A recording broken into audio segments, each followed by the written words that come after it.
நண்பர்களே, அதிமுகவின் தொண்டர்கள் உரிமை மீட்பு குழு சார்பாக முன்னாள் முதலமைச்சர் ஓ பன்னீர்செல்வம் அவர்கள் நேற்று சென்னையில் ஒரு ஏற்பாடு செய்திருந்தார். ஆலோசனை கூட்டம் அப்படிங்கிற பேரில் அதை பொதுக்குழு மாதிரியே இதை நடத்தி காட்டிட்டார்.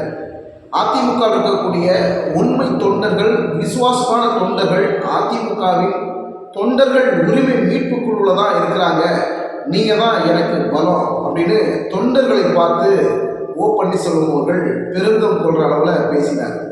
இதில் பல்வேறு தீர்மானங்கள் அதிமுகவின் தொண்டர்கள் உரிமை மீட்பு குழு சார்பாக இனி வருகிற காலங்களில் நம்ம தேர்தல்களை சந்தித்தால் நமக்கு வெற்றி வாய்ப்பு இருக்குது. அந்த அளவுக்கு நம்ம களப்பணியாற்ற வேண்டும்.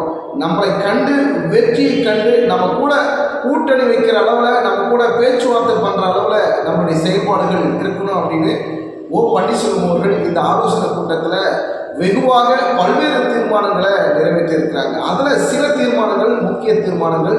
அதில் புரட்சித் தலைவி அம்மா அவர்கள் தான் நிரந்தர பொதுச் செயலாளர். கட்சிக்கு நிரந்தர பொதுச் செயலாளர் ஒருவர் தான், வேறு யாரும் கிடையாது. எடப்பாடி பழனிசாமி தற்போது அதிமுகவுடைய பொதுச் செயலாளர் அப்படிங்கிற பதவியில் இருந்துக்கிட்டு அவர் கடுமையாக அதிகார தோரணையில் இருக்கிற அந்த விஷயத்தை நம்ம தூக்கி எறிய வேண்டும் அப்படின்னு ஓ பன்னீர்செல்வம் அவர்கள் பல்வேறு தீர்மானங்களுக்கு இடையில இந்த கருத்தையும் பதிவு பண்ணியிருக்கிறாரு. விரைவில் சென்னை, கோவை, மதுரையில் அதிமுக தொண்டர்கள் உரிமை மீட்பு குழு சார்பாக மாநாடு நடைபெறும். அதற்கு முன்பாக 38 அரசியல் மாவட்டங்களுக்கு நானே நேரடியாக தலைமை நிலைய பொறுப்பாளர்களுடன் நானே நேரடியாக களத்தில் வந்து உங்களுடைய செயல்பாடுகளை கேட்டறிந்து வலுவாக ஒவ்வொரு இடத்துலையும் நம்முடைய கட்டமைப்புகள் வந்து மிக சீராகவும் சிறப்பாகவும் இருக்கணும். தொண்டர்களை வெகுவாக கவர்கிற வகையில், ஒற்றுமை மேலுங்கிற வகையில் நம்மளுடைய செயல்பாடுகள் இருக்கணும். நம்மளை கண்டு மற்ற கட்சிகளும் நம்முடன் ஒரு உறவு வைத்துக் கொள்வதற்கும், நம்முடைய இணக்கமாக இருப்பதற்கும் நம்மளுடைய பலம் ரொம்ப அதிக அளவில் இருக்கணும் அப்படின்னு ஓ பன்னீர்செல்வத்துடைய கருத்துக்கள் இருந்தது.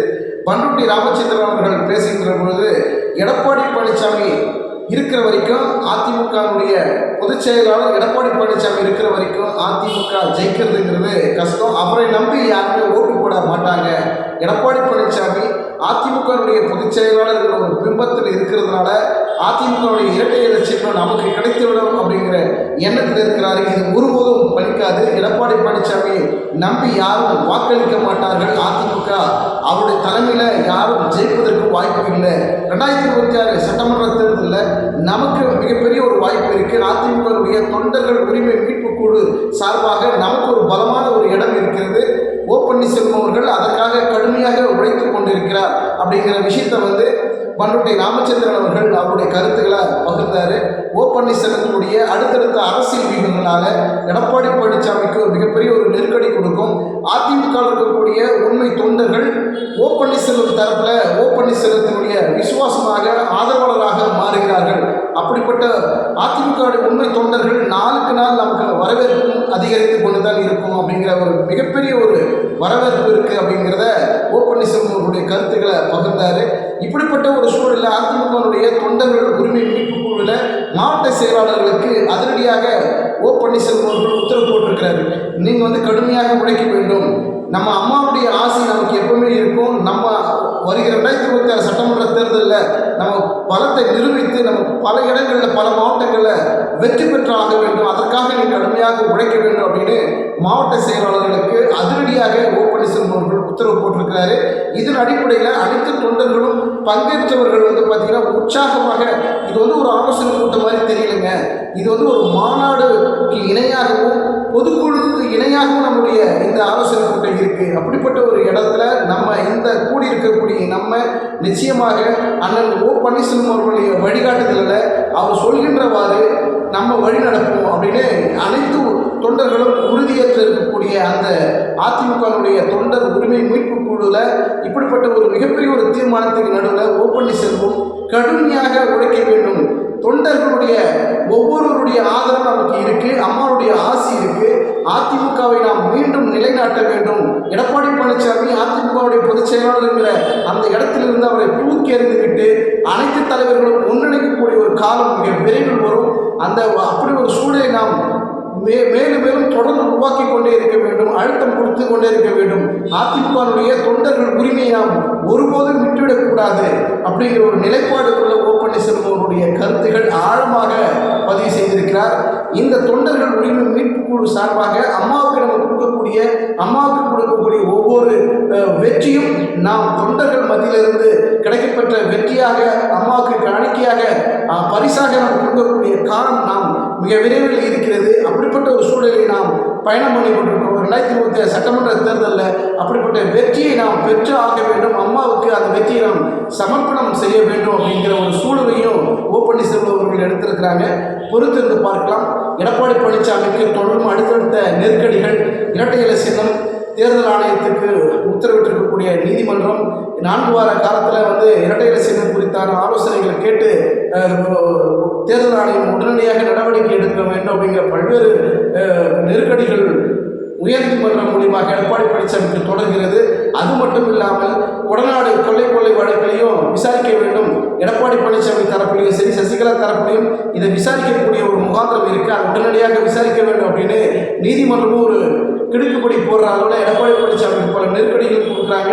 இப்படிப்பட்ட ஒரு சூழலில் அதிமுக 2026 சட்டமன்ற தேர்தலில் எதிர்கொள்வதுங்கிறது மிகப்பெரிய ஒரு சூழலை கடுமையான சூழலை சமாளிக்க வேண்டி இருக்கிறது. எடப்பாடி பழனிசாமிக்கு கட்சியில் இருக்கக்கூடிய மூத்தவர்களும் சரி, முன்னாள் அமைச்சர்களும் சரி, முக்கிய நிர்வாகிகளும் எடப்பாடி பழனிசாமிக்கு ஆதரவாக இருப்பார்கள் என்று பார்த்தால் எதிர்வினையாற்றக்கூடிய வகையில் எடப்பாடி பழனிசாமியுடன் பல சண்டைகளும் பல நாடாகளும் போய்கொண்டு தான் இருக்கிறது. எஸ்பி வேலுமணி, தங்கமணி உள்ளிட்டவர்கள் எப்படியாவது நம்ம அதிமுக ஒருங்கிணைக்க வேண்டும், பிரிந்திருக்கிறவர்களை ஒருங்கிணைக்க வேண்டும், பல கட்ட தலைவர்கள் முயற்சி செய்கிறாங்க.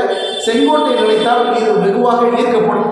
செங்கோட்டையின் உரத்த குரலோடு, கடுமையான குரலோடு அவர் பேச வேண்டிய சூழலில் பேசினால் நிச்சயமாக ஒரு நல்ல வாய்ப்பு இருக்கும் அப்படின்னு அதிமுக வட்டாரத்தில் சீனியர்கள் மத்தியில் பேசப்படக்கூடிய ஒரு பேசுபொருளாக இருக்கிறது. ஏன் செங்கோட்டையினை ஏன் கடுமையாக ஒரு குரலை ஏன் எழுப்ப மாட்டிருக்கிறாரு, அதிகாரத்தை ஏன் பயன்படுத்த மாட்டிருக்கிறாரு? எம்ஜிஆர் அவர்கள் காலத்திலிருந்து, ஜெயலலிதா அம்மா காலத்திலிருந்து ஒரு சீனியர் லீடராக இருக்கக்கூடிய, மூத்தவராக இருக்கக்கூடிய, அரசியல் தேர்ச்சி பெற்றவராக இருக்கக்கூடிய செங்கோட்டையன் ஏன் எடப்பாடி பழனிசாமியிடம் குரலை உயர்த்தி அதிமுகவை ஒன்றிணைத்தே ஆக வேண்டும், அதற்கான ஏற்பாடுகளை நாம் ஏற்படுத்த வேண்டும் அப்படின்னு ஏன் பேசவில்லை? இலகுவாக ஒரு ஆலோசனை கொடுத்துவிட்டு நம்ம பிரிந்திருக்கிறவர்களை இணைக்கணும் அப்படின்னு சும்மா ஏதோ போகிற போக்கில் பேசிட்டு போகிறது நல்லதல்ல. செங்கோட்டையின் இது தலையிட வேண்டும். அனைத்து மூத்த முன்னாள் அமைச்சர்களும் இதுக்கு தலையிட்டு ஒருங்கிணைக்கிற வேலையில் ஈடுபட வேண்டும் அப்படின்னு அதிமுகவுடைய உண்மை தொண்டர்கள் ஒவ்வொருவரும் நினைக்கிறாங்க. அது மிக விரைவில் நடக்கும் அப்படின்னு ஓ பன்னீர்செல்வம் தரப்பில் சொல்கிறாங்க. பொறுத்திருந்து பார்க்கலாம்.